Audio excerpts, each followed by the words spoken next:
And the final piece in the exhibition was a large-scale projection by an artist from London called Steve McQueen. And in the early 70s, NASA collected over 100 images that, in their opinion, were representing life the way it is on Earth. And we're putting all of those images onto a rocket that would send out a satellite into space to give aliens the idea of what life is like on Earth. Sort of, to us today, it sounds completely naive, but these images included only images of, or let's say the other way around, none of those images are about poverty or hunger or diseases or war or about crime. I mean, they were like completely sanitized in that way that, you know, if ever aliens find this and actually know what to do with it, they would get an idea of this being almost like the land of Oz, like really the land of on the other side of the rainbow, where everything is almost perfect and there's no trouble and nothing is bad. And that is a slideshow of all these like 120 images that goes through with a soundtrack that is made up of all the languages that are still spoken. So it took over a year to make the soundtrack, and every once in a while you hear like a word that somehow seems recognizable, like something in Russian or Italian or Spanish, but then again it's a lot of indigenous languages that come in between and becomes this kind of very strange language that somehow includes elements from every language that is still, or most languages that are still spoken on this planet. So it was sort of like the last piece of the show, and kind of like, I guess, from my point, a bit sort of like a romantic idea of how maybe life could be like on the planet, you know, without any of those catastrophes that they left out. Yeah, that's the Wizard of Oz. So kind of an interest in looking now also at literature as a sort of starting point for some of the exhibitions. We kind of bring in this whole history of the book, of the time that it was written into the exhibition, and exploring kind of a larger sphere of culture and cultural history. Questions? So was there any kind of discernible like difference in the way that the international artists kind of reacted to the project rather than the American artists? Yeah, that's the interesting thing, that the international artists would, you know, there wouldn't be any particular difference. And even someone from England would say to me, oh yeah, I've seen this movie 100 times when I was a child. Someone from Brazil knew the movie completely by heart. So I think those books, even though they're so like rooted in the history of the United States, are still so international and really touch upon like themes that seem to concern artists no matter where they come from around the globe. So there wasn't any difference. And for me, it was really important not to only include American-based artists, to really talk also about this idea that these are universal topics, themes, ideas that can be applied to many different places. Yeah.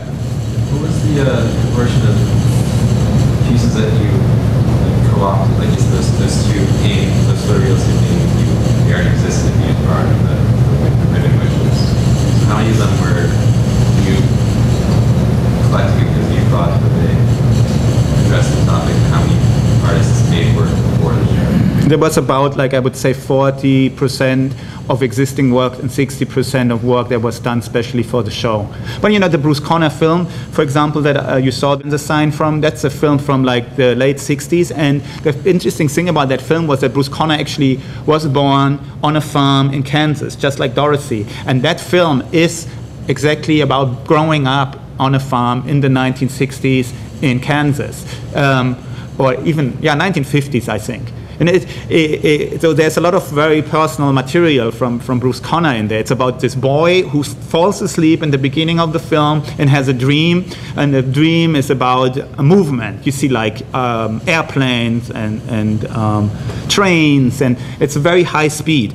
But it has a very sort of strange and sad soundtrack. It's like a well-known piece of music from, I think, the 17th century that's very kind of sad and melancholic, that goes along with all of that. But you know, for example, we included the images of Walker Evans, for example, in the exhibition at the beginning.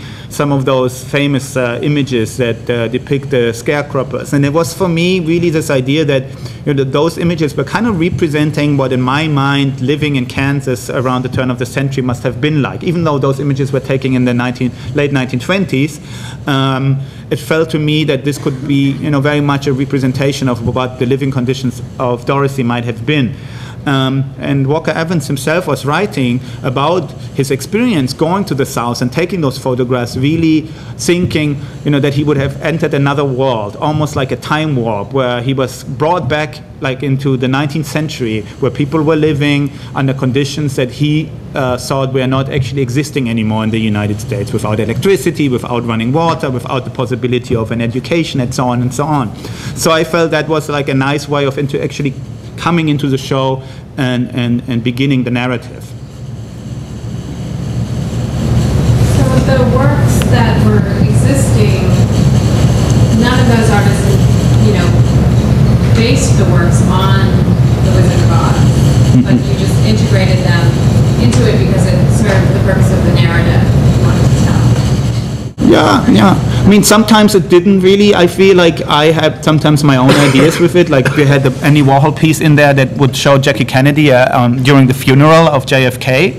And many people ask me, what's this piece doing here? And for me, you know, Jackie Kennedy was almost like the grown-up version of Dorothy. That's very much like how I saw it. You know, two iconic female figures of American history during the 20th century, and both going through some form of hardship during their time. But at the same time, there was also something magical about Jackie Kennedy, which I feel like is kind of maybe related to Judy Garland and her representation of Dorothy. And everyone who's seen the movie or actually read the book, you know, probably will agree with me that there is something kind of sad and melancholic about The Wizard of Oz. There's even something a bit spooky about the book, all in all. And I think, you know, some of those pieces were sort of like also alluding to that part and that idea of The Wizard of Oz. So this Jackie Kennedy looking at the grave or the funeral of JFK at that particular moment. And it's just like a very iconic photograph where you see her looking really sad with this black outfit. Kind of felt like really appropriate for me. It was the first piece that came to my mind, and for a reason I don't really know, it seems like a piece that most people who came to the show didn't really were able to make the connection, which is fine, you know. Sometimes it's just the way things go. I think there was another question. What